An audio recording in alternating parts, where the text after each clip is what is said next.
y'all, welcome back to my channel. I'm Muriel and this is Nurse Muriel. If you're new to my channel, welcome.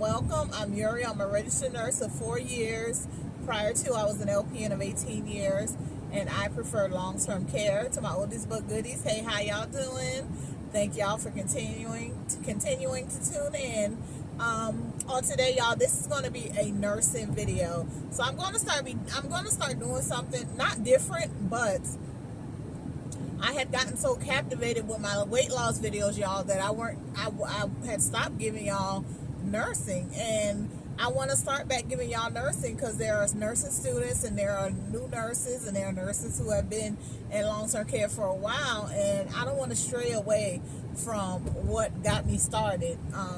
So what I'm going to be doing is on Mondays, I'm going to be dropping on Mondays and Fridays. I'm going to be dropping primarily weight loss videos because, y'all, I'm back on my weight loss. Y'all will see where I'm at when I drop my video Friday. I hadn't really done a weight loss video. I think I did one since I came back from Cancun, and from y'all, it's all been shot to hell, but I'm back on it. I stepped on the scale today, and I'm not disappointed. I'm actually less than what I was when I came back. I think I showed y'all when I came back from Cancun, I had hit 284. I think I showed y'all, or 282. I don't remember, but I had gained some weight back, but I'm back on it, y'all. And when y'all will see my video come Friday, y'all will see that I've actually come down some. But I'm going to do the weight loss videos on Mondays and Fridays, and on Wednesdays I'm going to drop. It's going to be primarily long-term care. Y'all may see what I'm eating or whatever, but Wednesdays is going to be centered on long-term care. And so this video, this is a Wednesday video. I'm actually recording it on Tuesday, but this will go up Wednesday. I'm heading to work a quick little 7-hour shift, actually, that was posted on Shift Key. It's not far from where I live, and I was off today. And what I'm doing now, y'all, is, y'all know I've talked about moving, that I wanted to move, and I actually wanted to do it this year, but I wasn't in this predicament, in the space to actually move. But my goal is to purchase another home next year to move. So I'm actually working towards paying off all of my debt except for the home that I have now. I will probably be paying. I will still be paying that, but my and student loan, y'all. That anyway. My goal is to pay off all my other debts so that I can qualify for another home loan, because I'm going to be moving back closer to my hometown. So y'all will see me doing videos in this uniform. In a uniform a lot, because I will be putting the hours in to make the money to pay my debt off. When I say pay off, I mean both cars will be paid off. All my credit cards will be paid off. I really don't have a lot of debt, y'all, but the debt that I do have, I want it paid off because I don't want there to be any obstacles when it comes to me getting approved for another home loan. I don't want my debt to income ratio to be too high, and if y'all know about debt to income ratio, y'all know what I'm talking about. Anywho, so I'm heading to work, and I was thinking about this yesterday, and I was going to record yesterday, but I was working yesterday. I did a 12-hour shift at the facility that I said I hadn't gone to, that I wouldn't be back to in 2024, but y'all, that's the highest paying facility, and I was pleasantly surprised when I went there. The patients that gave me grief, a few of them have transferred to another facility. So, you know, I had a good day yesterday at that company, and so I went back and started picking up more, trying to get more shifts there, because I need that money to pay off, to achieve this goal of paying off this debt.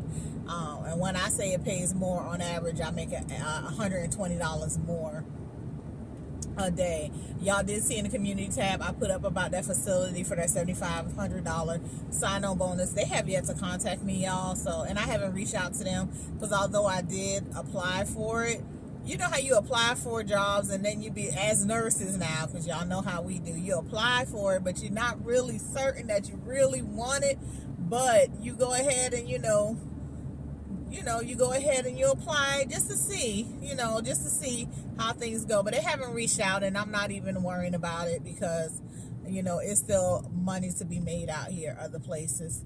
But anyway, this video is about being a proactive long-term care nurse. So Y'all, I go to work. When I go to work, I work different facilities. Some facilities are a little more strict than others, but the ones that I notice aren't as strict. They really have lackluster nurses. I'm sorry to, I hate to say it. It is what it is. There are some lackluster nurses out there, and I'd be shocked because these aren't new nurses that I'm talking about, and these aren't just particularly younger nurses, and it's not particularly older nurses. Some of the nurses that I'm talking about, they are in their 20s, late 20s. Some of them are in their early 30s, mid 30s. Some of them are in their 40s and 50s, but they are so lackluster. And I notice these nurses work in the facilities that really don't, these nurses work in the facilities that aren't really strict on things.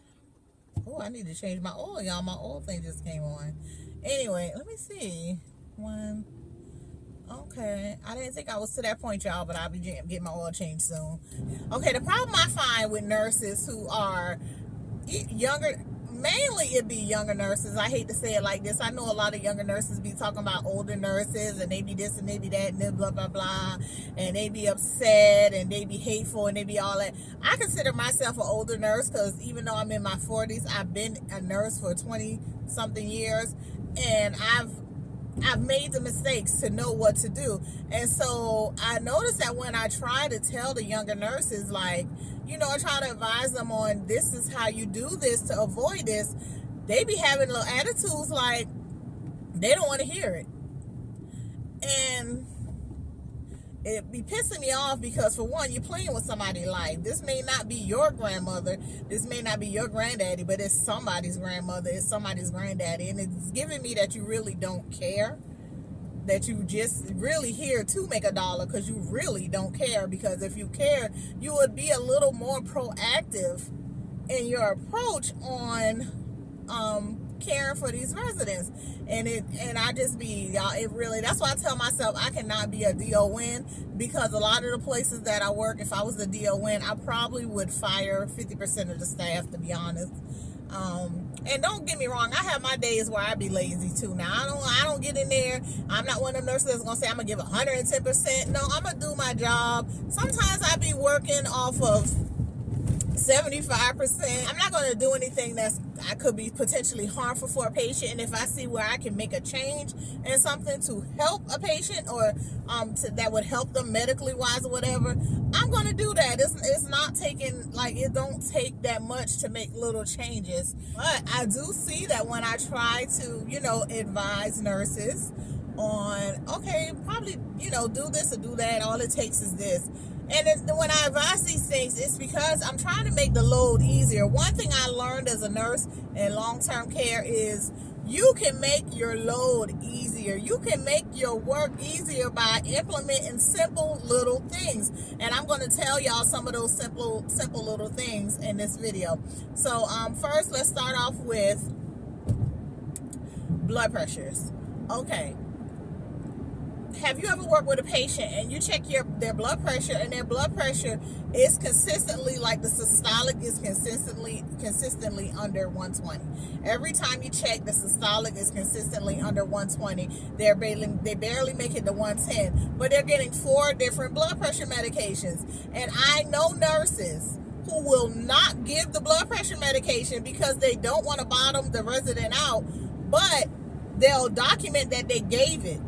Because you can't go against the doctor's order. If the doctor order doesn't have parameters, you're supposed to get that medication. And I personally have known nurses my whole career who will not give the medication because they know that patient's blood pressure systolically is always below 120, and 50% of the time it's below 110. So I'm that type of nurse that in the doctor's book, I'm going to ask that parameters be put on the blood pressure medication, because if this patient's blood pressure, sometimes patients go to the hospital and come back on blood pressure medication or certain medications because of their lifestyle choices that they made. They need to be on those medications, but their lifestyle changed once they get in their long-term care, like they're not getting all the high sodium food that they used to get. Like they may have lost some weight because they had a hospitalization and it caused them to lose weight. And so different factors can cause you, like me, when I lose weight, my blood pressure lowers. My blood pressure lowers. But if I allow somebody to put me on blood pressure medication to bring my blood pressure down, I may remain stagnant in trying to lose weight because I'm going to let the blood pressure medicine do it. And the residents are the same way. Some of them lose weight and they change their way of eating because they're eating what the facility provides. And the facility provides non-added salt to their foods. And so they naturally, their blood pressure would decrease, but we're pumping them with 4 different blood pressure medications. They're ordered 4 different blood pressure medications, but the nurses are taking it on their own to withhold the medication. And even with withholding the medication, when you check their blood pressure, it's still below 120. So be proactive. This is something I do whenever I'm trying to get any type of change going on with a resident. I will print off like the last 30 days of their blood pressure so that the doctor can look back and see that this patient runs 120, 110, 98. Systolic is always running low, yet I have them on 4 different blood pressure medications. And I don't ask the doctor to discontinue the medication. What I do is I ask the doctor, can we get parameters on this medication? That way you're not going against a doctor's order when you're withholding their blood pressure medication. Y'all experienced nurses, y'all should know this, but these are experienced nurses I work with, y'all. I'm gonna tell y'all, the facility that I go to, PRN, these patients have been there. Some of them have been there forever. When I started going there more consistently, y'all know I do my own vital signs. I started checking blood pressure, because I work all the floors. So I would do my own vital signs and I would realize this patient blood pressure is always low when I check it, yet they're getting hydralazine, they're getting losartan, they're getting Lasix, they're getting all this medication that can hydrochloride, amlodipine, Lopressor. They're getting all these medications, but they consistently have low blood pressures. Why hasn't anything been done about it? And I mean, these are patients who have been there for a while. And so I have gone through my facility and I have gotten parameters. Y'all can believe me or not. I could show y'all proof, but that's against HIPAA regulations.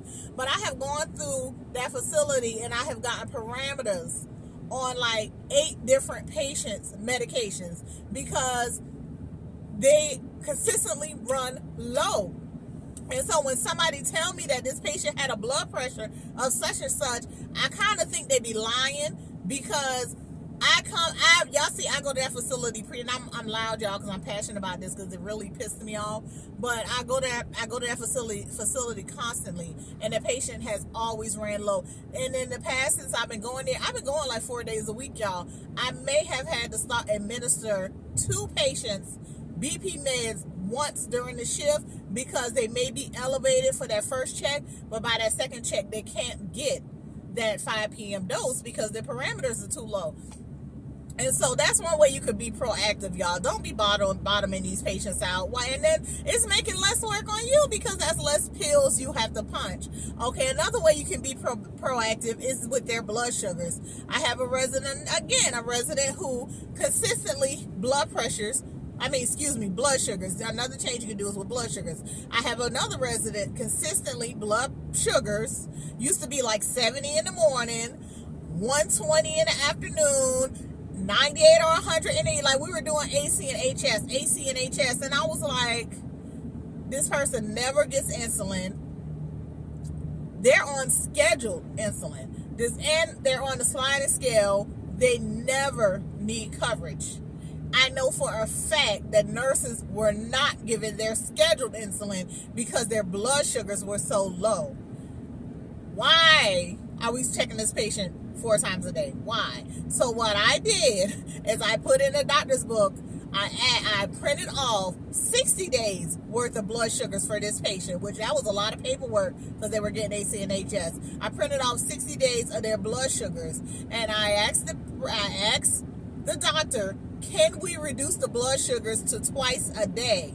This patient consistently runs below 120. You know what the doctor did?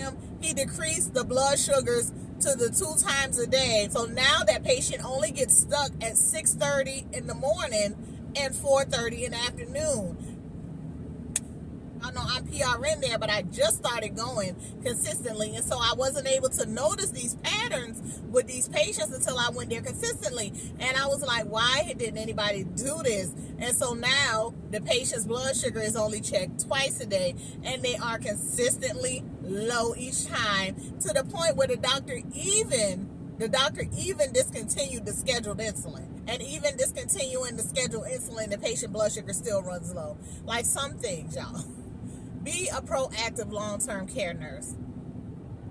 Think of this as your grandmother, your grandfather. Would you want somebody giving your grandmother blood pressure medication when they systolic? Take the next right onto US 601 South. When they systolic is 92? Would you want your grandparent, like if you were taking care of your grandparent at home, would you see any sense in sticking them 4 times a day when their blood sugar is consistently lower than 120? Like, it don't make sense. Continue on US 601 South for 11 miles. You as the nurse, you can initiate these change. Another thing that I got going, and I'm going to do this with all the patients, but I do it as I work the hall, and so I hadn't gotten around to working the other hall yet to implement this. Okay, with our tube feeders. Y'all do know that medication that comes in, y'all know we have tube feeders who get like Depakote sprinkles, who get Protonix sprinkles, who get different things that can clog their tube, that has clogged their tube, that gives us grief when we're trying to work with them. Now, this is one thing that I kind of got lax on, because I had gotten so tired of making all these changes that I was like, I'm tired of doing this. Y'all, somebody else need to take the initiative in doing this. But what made me go ahead and do this is because one day I worked, and the patient, I had to give them some Protonix sprinkles, and when I left, everything was going fine on my shift, but when I was about to leave the shift, the nurse that came on after me, the person's tube was clogged, and I know it's because that last round that I made, I gave them those Protonix sprinkles. And so, y'all, being the nurse that I am, I was being petty. I could have made them changes, but sometimes I be tired of being when I say I'm the only one, y'all, I'm not lying. I am not lying. I be the only one that I noticed that get these changes implemented. But y'all do know this medication comes in liquid. We can ask the doctor, because the doctor has to write an order to change the formularity from being a pill form or a sprinkle form to a liquid. Protonix comes in a liquid. Depakote comes in a liquid. What's another med that's given? There are dissolvable tabs that can dissolve in water, so that we can dissolve it before, dissolve it real well before we don't have to crush it. We can actually dissolve it real well. So I went through and I got some medications, formularity change, even with patients who get crush meds. Y'all, why are y'all crushing enteric-coated Depakote? Why are we crushing enteric-coated Depakote for patients who can't take whole pills? Get the formularity changed to a liquid. Y'all know if D-Hep come and make a round with y'all, and y'all crushing the enteric-coated aspirin, y'all crushing the enteric-coated Depakote, y'all crushing the enteric-coated pill, that's going to be a tag. Or you're going against the how the medication is designed to activate in the body. These medicines break down. There's extended release, slow release, delayed release, meaning that the potency doesn't hit you as soon as they take it. It slowly releases. But you crushing it, no longer enteric-coated, it's no longer an extended release, delayed release, because you're basically giving them all the medication. You know what I'm saying? It's all just hitting their system at once. So if you see a patient who receives crush meds and they're on enteric-coated aspirin, they're getting enteric-coated Depakote, get this stuff in a liquid form, or even with the enteric-coated Depakote, the capsules, you can open the well, I'm not going to say that. Get this medication in a liquid form so you're not crushing enteric-coated delayed release or extended release medication. Please, y'all. Please. I just had to do that on a patient the other day. They get crushed medication, but they got this Depakote, and the family was in there. I gave them the whole pill. That woman sat there and sucked on that pill and sucked on that pill and sucked on that pill, because you're not supposed to crush it. I had to call and I had to call the doctor and get them to please give us the liquid version of this medication. because this patient can't swallow pills, they are crushed meds, but I didn't want to crush an enteric-coated Depakote. So that's another way you can be proactive, y'all. If a patient has something that's crushed, if they're a G2 feeder or they take them as crushed, and you see they have an order for an enteric-coated or delayed release or extended release medication, get the formularity changed to a liquid, y'all. Please just do that. Another thing, y'all, I know y'all say, dog, but I'm telling you, these things will even make your day go by faster. Another thing, when you have discontinued narcotics on the cart, y'all know we count narcotics every shift change. We got 10 cards on the cart that are discontinued. Why are we still counting all this discontinued medication? Please take this medication to your director of nursing. Get this medication off the cart. Why are we making our jobs more difficult? Why are we counting narcotics for patients who have passed away, who have discharged from the facility, whose narcotics have changed from one pill to the next? Why are we constantly counting their medication on the cart? Why does it take pharmacy to come in to look through the meds and see that, oh, this doesn't need to be on the cart? Take the medication to your director of nursing. Get those meds off the cart. Make your card count go by faster. I'm telling you, pharmacy came the other day and they took at least 40 vials of Ativan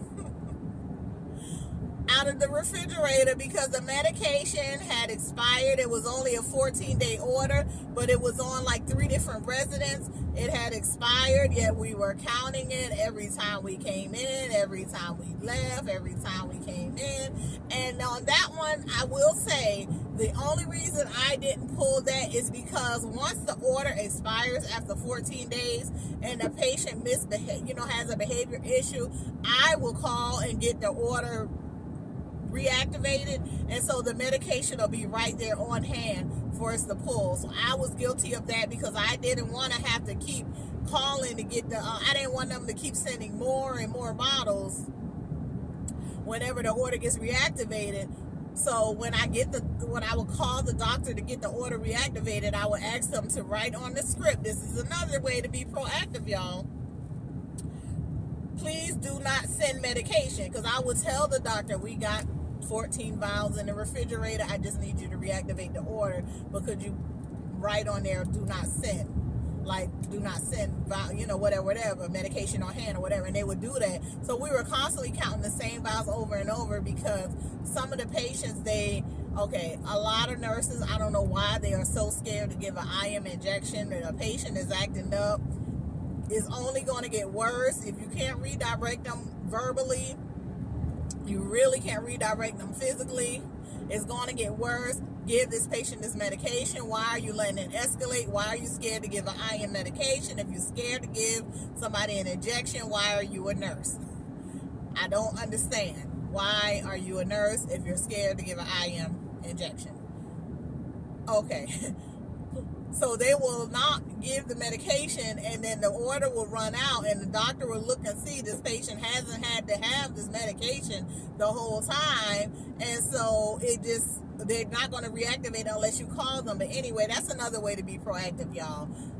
Get that expired medication, get that expired narcotics, get those narcotics for the patients who have, get that narcotic for those patients who have discharged, get the get that medication.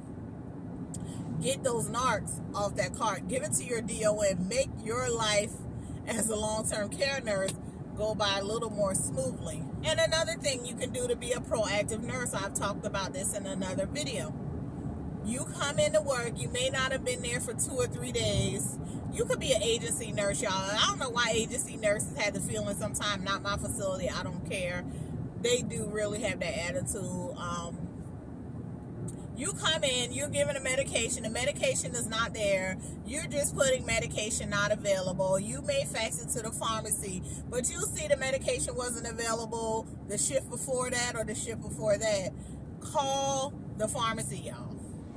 Call the pharmacy, ask for the medication. If they say the medication is They can't send it out because it's being reordered too fast, too early. Let the DON know, because in that circumstance, the DON will have to approve paying for the medication. The facility will take that hit, and they'll have to pay for the medication if it's being reordered too early. Sometimes, y'all, it's not that the medication is being reordered too early. It's that originally this medication was scheduled for once a day. The order has been changed to twice a day. So we're using 2 times the medication. Then the pharmacy knows that should be used, because they still have it showing once a day, but it's been increased to twice a day. So the 30 pills that they sent is not going to last 30 days anymore. It's only going to last 15 days because it was increased to twice a day. Sometimes all it takes is for you to fax them the new order showing that, I say fax, but it should be, a lot of places are electronic Mars. They could go in and see that it was scheduled for twice a day instead. Sometimes it's something just that simple. Sometimes a pharmacy doesn't have the medication available and they need a substitute. That's when sometimes pharmacy will say, well, I know they increased the medication to this, but it's recommended for this. We're waiting on the doctor to approve or let us know. Sometimes that's all it takes, is the doctor to call and say, yeah, go ahead and send that medication. I'm aware of the contraindications. Like, be a little proactive, y'all. It doesn't take a lot. And instead of you running into the same issue day after day after day, handle it right then. Just handle it, y'all. And what got me is that where I work, the facility that I work, that I'm PRN, but I've been going to often, they have a lot of staff, nurses. How is this getting past y'all? Do y'all not know that this could be done? Like, I don't understand. I came in, there was a patient who had 2 different orders for the same medication, and I was like, which one do you want us to give? Are we supposed to give this one? Or are we supposed to be, like, it's the same medication, but there were 2 different dosage strength orders in there. And sometimes they'll say give this 20 milligrams with the 30 milligram, but no, this order didn't say that. It was give 18, and one was give 12 mLs. The next one said give 18 mLs. Which one do you want us to give? So I wrote it in the doctor's book that their patient has 2 different orders. Which one would you like us to administer? In half a mile at the traffic. All that boiled down to was they didn't discontinue the old order when they put the new order in, y'all. So simple thing, y'all. I get passionate about this because, y'all, I feel like a lot of people feel like, okay, these patients are old, it don't matter. But it do matter, because if it was your grandmother, your mother, and you're going to be old one day, hopefully by the grace of God, you would want somebody to care enough to do this for you. Another thing that I ran across, this patient had an order for blood sugars Q day, and they also had an order for a blood sugar Q Monday. So I'm sitting there, I work both shifts. Y'all know I go back and forth. So when I work with this patient on day shift, I see the order that says Q 5 p.m. blood sugar. And so I do that patient blood. I've been doing that patient blood sugar at 5 p.m. when I work there. Now, when I work with that patient, now mind you, I work all over the facility, so I'm not always with that patient. But then I happen to work a night shift with that patient, and the blood sugar order came up for a Q Monday blood sugar. And I was like, okay, one says Q, I do this person blood sugar at 5 p.m. It says Q 5 p.m., but now this one says Q Monday. So does the doctor want us doing it Q Monday or Q 5 p.m.? So I had to write it in the doctor's book, and I asked for a clarification. And you know what? The doctor wanted it done Q day. So we discontinued the Q Monday. That's getting rid of a blood sugar on Monday for that patient. That's getting rid of a finger stick, y'all. I just want to preach it to the mountains, y'all. Be proactive. Be proactive. It's really going to lessen your work as the nurse. It's going to lessen your work because I've gotten rid of blood sugar checks. I've gotten rid of you having to pull sometimes 4 pills on a patient because the systolic is low. So we're holding 4 blood pressure. We're holding a Lasix. We're holding hydrolysine, we're holding a losartan, we're holding medications. That means we're not having to plug. That's less work, y'all. Make it easier on yourself. Please. And I don't know And I'm not saying I'm perfect, y'all, because I made a video where I had made a med error. I'm not saying I'm perfect, y'all. What I'm saying is be proactive. These patients are elderly, yes. But that doesn't mean that their life is any less important than a 25-year-old patient that you may be treating in a hospital. Like, I feel like, y'all, I just feel like some of these nurses just don't care. And they are, like, I really feel like some of them don't care, especially the one that said she worked a real job. Y'all, I work with her. I still work with her quite often. And ever since then, I look at her differently after she said that. But these nurses be trifling as. So I'm just giving you some things to help you be a proactive nurse, y'all. This may sound like a nurse rant, but this video is needed. Y'all, I'm Muriel. I'm sorry if I hurt anybody's feelings, but it needs to be said. This is not new nurses that I'm coming across this with. These are experienced nurses who have been long-term care nurses for 5 years and plus, that are just letting stuff fall by the wayside. Anyway, my next video will be uploaded Friday. It will be a weight loss update. I'm proud of myself, y'all. I've been doing better. I should be hitting that 277 soon. I don't know what my weigh-in is going to be Friday morning, but I'm hoping to get out of these 280s completely again and stay out of them. So I'll catch y'all later. Bye.